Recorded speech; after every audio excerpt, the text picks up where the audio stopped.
جو ہمارے الخدمت فاؤنڈیشن کے رضاکار ہیں، اس طرح ای ڈی کے چیف کے اور افغان نظامیہ سے جو ابھی تک ہمارے پاس معلومات ہے، بڑا محتاط بھی ہم کہیں تو 40 سے اباؤٹ لوگ شہید ہو چکے ہیں، لیکن اس کی تعداد زیادہ ہوئی ہوگی، اس لیے کہ کچھ ڈیڈ باڈی اس طرح ہے جس کی ابھی تک آئیڈینٹیفیکیشن نہیں ہو سکی، شناخت نہیں ہو سکی۔ الخدمت فاؤنڈیشن کے 12 ایمبولینسز بھی اس پورے پروسیس میں شامل ہے اور لوگوں کو یہاں تابوت بھی، کفن بھی فراہم کیا جا رہا ہے۔ ہمارے تقریباً 60 سے زیادہ رضاکار بھی اس میں انوالو ہے، ای ڈی کے بھی، چیپا کے بھی ہے۔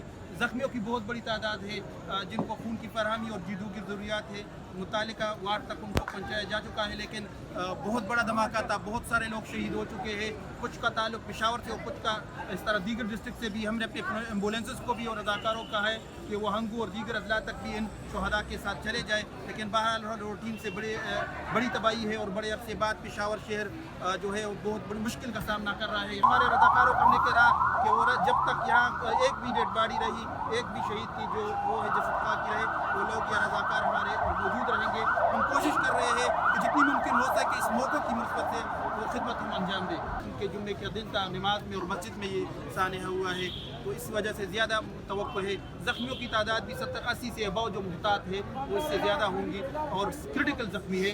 ظاہر بات ہے کہ وہ اس طرح کی صورتحال میں ہے کہ ہم خدا نہ کرے، لیکن بہرحال شہداء کی تعداد زیادہ ہو سکتی ہے۔